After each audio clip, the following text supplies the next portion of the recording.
ഒരു ദുരന്ത പാതയായിട്ട് മാറിയിരിക്കുകയാണ്. ഒരു മരണപാതയായിട്ട് മാറിയിരിക്കുകയാണ്.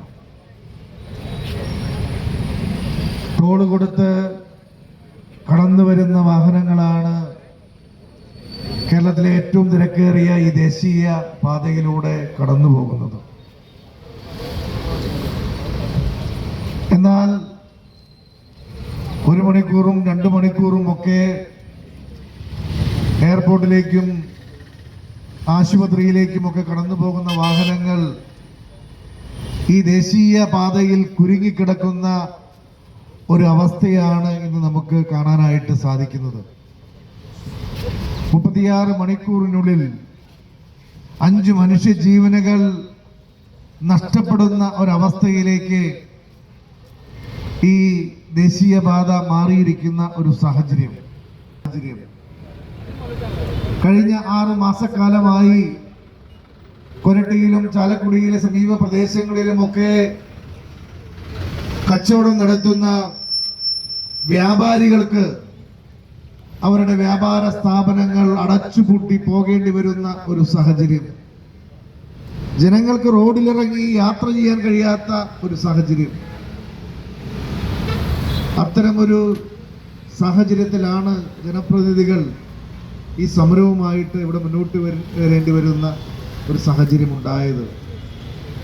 ഞങ്ങളാരും വികസനത്തിന് എതിരായിട്ടുള്ള ആളുകളല്ല. ദേശീയപാതയിൽ യാത്ര സുഗമമാക്കുന്നതിന് അടിപ്പാതകളും മേൽപ്പാലങ്ങളും വേണം എന്ന് നിർദ്ദേശം വെച്ച ആളുകളാണ്. ബ്ലാക്ക് സ്പോട്ടുകൾ ഇല്ലാതാക്കണം എന്ന ആവശ്യം മുന്നോട്ട് വെച്ച് പോയ ജനപ്രതിനിധികളാണ്, അല്ലെങ്കിൽ ദേശീയപാതയുടെ ആ നിലപാടിനോട് ചേർന്ന് നിന്ന ആളുകളാണ്. ഈ ബ്ലാക്ക് സ്പോട്ടുകൾ ഇല്ലാതാക്കുന്ന നടപടികൾ ആരംഭിക്കുന്ന സമയത്ത്, അതിന് നിർമ്മാണം തുടങ്ങുന്ന സമയത്ത് 6 മാസം കൊണ്ട് ഈ നിർമ്മാണം പൂർത്തീകരിക്കുമെന്നാണ് ദേശീയപാതയുടെ അതോറിറ്റി പ്രൊജക്ട് ഡയറക്ടർ ഉൾപ്പെടെയുള്ള അധികാരികൾ ഞങ്ങൾക്ക് നൽകിയ ഉറപ്പ്. നമുക്കറിയാം, ഏറ്റവും ഡെൻസിറ്റിയുള്ള അല്ലെങ്കിൽ വാഹന തിരക്കുള്ള ഒരു ദേശീയപാതയാണ് 544. ഒരു 5 മിനിറ്റ് ഇവിടെ ഗതാഗത തടസ്സമുണ്ടായാൽ 100 കണക്കിന് വാഹനങ്ങളാണ് ഇവിടെ കുരുങ്ങിക്കിടക്കേണ്ടി വരുന്ന സാഹചര്യം ഉണ്ടാകുന്നത്. ആ വസ്തുതകളും യാഥാർത്ഥ്യങ്ങളും ഒക്കെ ഇതിൻ്റെ ഉദ്യോഗസ്ഥന്മാരോട്, പ്രൊജക്ട് ഡയറക്ടറോട്, ഈ നിർമ്മാണം ഏറ്റെടുത്ത നിർമ്മാണ കമ്പനിയോട് ഒക്കെ നിരവധി തവണ നമ്മൾ സൂചിപ്പിച്ചതാണ്. സർവീസ് റോഡുകൾ പൂർത്തിയാക്കണം, സർവീസ് റോഡുകൾ പൂർത്തിയാക്കിയതിന് ശേഷം ബദൽ ഗതാഗത സംവിധാനങ്ങൾ ഉണ്ടാക്കണം എന്നൊക്കെ, അതിനുശേഷം മാത്രമാണ് ഈ ദേശീയപാത നിർമ്മാണങ്ങൾ ആരംഭിക്കാവൂ എന്ന ഞങ്ങൾക്ക് ജനപ്രതിനിധികൾക്ക് നൽകിയ ഉറപ്പ് പാഴ്വാക്കായി നിൽക്കുന്നൊരു സാഹചര്യമാണ് നമുക്കിന്ന് കാണാനായിട്ട് സാധിക്കുന്നത്. അശാസ്ത്രീയമായ നിർമ്മാണ പ്രവർത്തനങ്ങൾ, ക്വാളിറ്റി ഇല്ലാത്ത നിർമ്മാണ പ്രവർത്തനങ്ങൾ നിരവധി തവണ ദേശീയപാത അതോറിറ്റിയുടെ പ്രൊജക്ട് ഡയറക്ടർ ഉൾപ്പെടെയുള്ള ഉദ്യോഗസ്ഥന്മാർ ഈ പ്രദേശത്ത് കൊണ്ടുവന്ന് ഈ നിർമ്മാണത്തിലെ അപാകതകൾ ഞങ്ങൾ ചൂണ്ടിക്കാണിച്ചു. പഞ്ചായത്ത് പ്രതിനിധികൾ ഉൾപ്പെടെ നിരവധി മീറ്റിങ്ങുകൾ ഇതുമായി ബന്ധപ്പെട്ടുകൊണ്ട് ഇവിടെ കൂടി നിരവധി നിർദ്ദേശങ്ങൾ സമർപ്പിച്ചു. ബഹുമാനപ്പെട്ട ജില്ലാ കളക്ടർ ഉൾപ്പെടെയുള്ള ജില്ലാ മജിസ്ട്രേറ്റിന്റെ ചുമതലയുള്ള അധികാരികളുടെ ശ്രദ്ധയിൽ ഈ വിഷയം കൊണ്ടുവന്നു. ആ കളക്ടറേറ്റുകൾ മീറ്റിങ്ങുകൾ കൂടി നിരവധി തീരുമാനങ്ങൾ എടുത്തു. പക്ഷേ നാളിതുവരെയും ആ തീരുമാനങ്ങളൊക്കെ കടലാസിൽ ഒതുങ്ങി നിൽക്കുന്ന ഒരു സാഹചര്യമാണ് നമുക്ക് കാണാനായിട്ട് സാധിക്കുന്നത്. അതൊന്നും നടപ്പിലാക്കിക്കാൻ ജില്ലാ ഭരണകൂടമോ ദേശീയപാതയുടെ അതോറിറ്റിയുടെ ഉന്നത ഉദ്യോഗസ്ഥന്മാരോ തയ്യാറാകാത്ത അതിദയനീയമായ ഒരു സാഹചര്യം. ജനങ്ങൾ ദുരിതം അനുഭവിക്കുന്ന ഒരു സാഹചര്യം.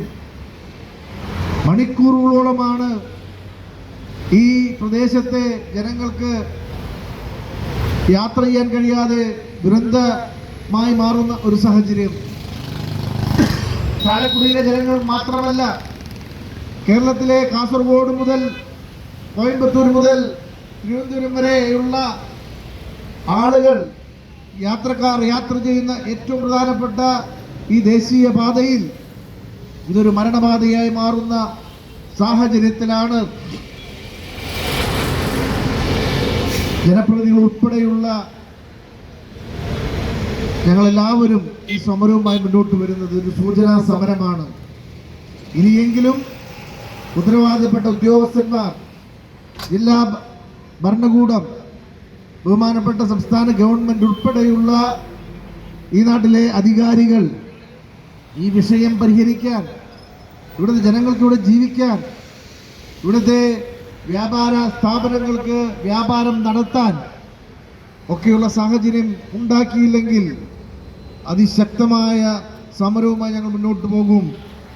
ദേശീയപാത അതോറിറ്റിയുടെ പ്രവർത്തനങ്ങൾ ഉദ്യോഗസ്ഥന്മാർക്ക് ഇനിയും അടിയന്തരമായി ഈ പ്രശ്നം പരിഹരിക്കാൻ, ഇവിടെ നമുക്കറിയാം പലപ്പോഴും 100,000 സ്ക്വയർ ഫീറ്റിൻ്റെ ഒരു വീട് പണിയുമ്പോൾ അതിനുള്ള ജീവനക്കാർ അല്ലെങ്കിൽ അതിനുള്ള ലേബർമാർ പോലും ഇത്രയും തിരക്കേറിയ ദേശീയപാതയിൽ ഒരു ഫ്ലൈ ഓവറും അടിപ്പാതയും ഒക്കെ പണിയുമ്പോൾ ആ പ്രദേശത്ത് അതിനുള്ള സൗകര്യങ്ങൾ അല്ലെങ്കിൽ അതിനുള്ള ജീവനക്കാർ ഇല്ലാത്ത ഒരു സാഹചര്യമാണ് ഇപ്പോൾ നിലനിൽക്കുന്നത്. ഇവിടെ ഉണ്ടാകുന്ന ഓരോ ദുരന്തങ്ങൾക്കും ദേശീയപാത അതോറിറ്റി മാത്രമാണ്, ജില്ലാ ഭരണകൂടം മാത്രമാണ് അതിന് ഉത്തരവാദികളെന്ന് ഈ അവസരത്തിൽ ഞങ്ങൾ സൂചിപ്പിക്കുകയാണ്. അതിശക്തമായ ഈ